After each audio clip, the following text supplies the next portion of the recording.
ಪಟ್ಟಣದ ಶ್ರೀ ಗಾನಯೋಗಿ ಪಂಚಾಕ್ಷರಿ ಶಿಕ್ಷಣ ಸಂಸ್ಥೆಯ ಶ್ರೀ ವೆಂಕಟೇಶ್ವರ ಹಿರಿಯ ಪ್ರಾಥಮಿಕ ಶಾಲೆಯಲ್ಲಿ 2026-27ನೇ ಸಾಲಿನ ಶಾಲಾ ಸಂಸತ್ ಚುನಾವಣೆಯು ಅತ್ಯಂತ ಯಶಸ್ವಿಯಾಗಿ ಸಂಭ್ರಮದಿಂದ ನೆರವೇರಿತು. ವಿದ್ಯಾರ್ಥಿಗಳಲ್ಲಿ ಪ್ರಜಾಪ್ರಭುತ್ವದ ಮೌಲ್ಯಗಳು, ನಿಯಮಾವಳಿಗಳು, ಹಕ್ಕು ಬಾಧ್ಯತೆಗಳ ಬಗ್ಗೆ ಜಾಗೃತಿ ಮೂಡಿಸುವ ಉದ್ದೇಶದಿಂದ ಈ ಶಾಲಾ ಸಂಸತ್ ಚುನಾವಣೆಯನ್ನು ಅಚ್ಚುಕಟ್ಟಾಗಿ ಆಯೋಜಿಸಲಾಗಿತ್ತು. ಚುನಾವಣಾ ವೇಳಾಪಟ್ಟಿ ಹಾಗೂ ಪ್ರಕ್ರಿಯೆ. ಶಾಲೆಯ ಆಡಳಿತ ಮಂಡಳಿ ಮುಖ್ಯ ಗುರುಗಳು ಜುಲೈ 31, 2026ರಂದು ಚುನಾವಣಾ ನೋಟಿಫಿಕೇಶನ್ ಅನ್ನು ಹೊರಡಿಸಿ ವಿದ್ಯಾರ್ಥಿಗಳಿಗೆ ಪ್ರಕ್ರಿಯೆಯ ಬಗ್ಗೆ ಸಂಪೂರ್ಣ ಮಾಹಿತಿ ನೀಡಿದ್ದರು. ಆಗಸ್ಟ್ 1ರಿಂದ 5ರವರೆಗೆ ವಿದ್ಯಾರ್ಥಿಗಳಿಂದ ನಾಮಪತ್ರ ಸ್ವೀಕರಿಸಲಾಯಿತು.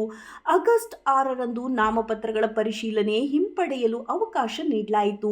ಆಗಸ್ಟ್ 7ರಿಂದ 10ರವರೆಗೆ ವಿವಿಧ ಗುರುತಿನ ಚಿಹ್ನೆಗಳೊಂದಿಗೆ ಛತ್ರಿ, ಬ್ಯಾಟ್, ಟಿವಿ, ಸೇಬು, ಆನೆ, ನಕ್ಷತ್ರ, ಸೂರ್ಯ, ಗ್ಯಾಸ್ ಒಲೆ ಮುಂತಾದ ಚಿಹ್ನೆಗಳ ಮೂಲಕ ವಿದ್ಯಾರ್ಥಿ ಅಭ್ಯರ್ಥಿಗಳು ಭರಪೂರ ಪ್ರಚಾರ ನಡೆಸಿದರು. ಆಗಸ್ಟ್ 11, 2026 ಮಂಗಳವಾರದಂದು ಶಾಲೆ ಎಲ್ಲಾ ವಿದ್ಯಾರ್ಥಿಗಳು ಸಾಲಿನಲ್ಲಿ ನಿಂತು ಆಧಾರ್ ಕಾರ್ಡ್, ಗುರುತಿನ ಚೀಟಿ ತೋರಿಸಿ ತಮ್ಮ ಅಮೂಲ್ಯ ಮತವನ್ನು ಚಲಾಯಿಸಿದರು. ನಂತರ ಶಾಲೆಯ ಮುಖ್ಯ ಗುರುಗಳಾದ ನಾಗೇಶ್ ಮಾಟೂರ್ ಮಾತನಾಡಿ, ನಮ್ಮ ಶಾಲೆಯ ಮುದ್ದು ಮಕ್ಕಳಿಗೆ ದೇಶದ ಪ್ರಜಾಪ್ರಭುತ್ವ ವ್ಯವಸ್ಥೆ, ಚುನಾವಣೆಗಳು ನಡೆಯುವ ವಿಧಾನ, ಮತದಾನದ ಪ್ರಾಮುಖ್ಯತೆ ಹಾಗೂ ಚುನಾವಣೆಯ ನಂತರ ಜನಪ್ರತಿನಿಧಿಗಳು ನಿರ್ವಹಿಸಬೇಕಾದ ಕಾರ್ಯವೈಖರಿಯ ಬಗ್ಗೆ ಪ್ರಾಯೋಗಿಕವಾಗಿ ತಿಳಿಸಿಕೊಡುವುದೇ ಈ ಶಾಲಾ ಸಂಸತ್ ಚುನಾವಣೆಯ ಮುಖ್ಯ ಉದ್ದೇಶವಾಗಿದೆ ಎಂದು ತಿಳಿಸಿದರು.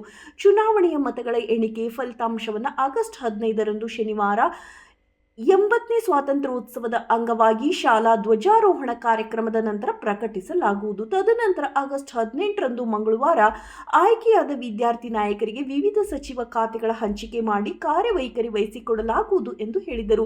ಈ ಸಮಾಜಮುಖಿ ಹಾಗೂ ಶೈಕ್ಷಣಿಕ ಕಾರ್ಯಕ್ರಮದಲ್ಲಿ ಶಾಲೆಯ ಶಿಕ್ಷಕರಾದ ವೆಂಕಟೇಶ್ ರೆಡ್ಡಿ, ಶ್ರೀಮತಿ ಪ್ರಿಯಾಂಕಾ ರೆಡ್ಡಿ, ಶರಣಪ್ಪ, ಶ್ರೀಮತಿ ರೇಖಾ, ಶ್ರೀಮತಿ ವಿಜಯಲಕ್ಷ್ಮಿ, ಇತರ ಎಲ್ಲ ಬೋಧಕ ಬೋಧಕೇತರ ಸಿಬ್ಬಂದಿ, ಪಾಲಕರು, ಪೋಷಕರು, ವಿದ್ಯಾರ್ಥಿಗಳು ಸಕ್ರಿಯ ಭಾಗವಹಿಸಿ ಕಾರ್ಯಕ್ರಮವನ್ನು ಯಶಸ್ವಿಗೊಳಿಸಿದರು.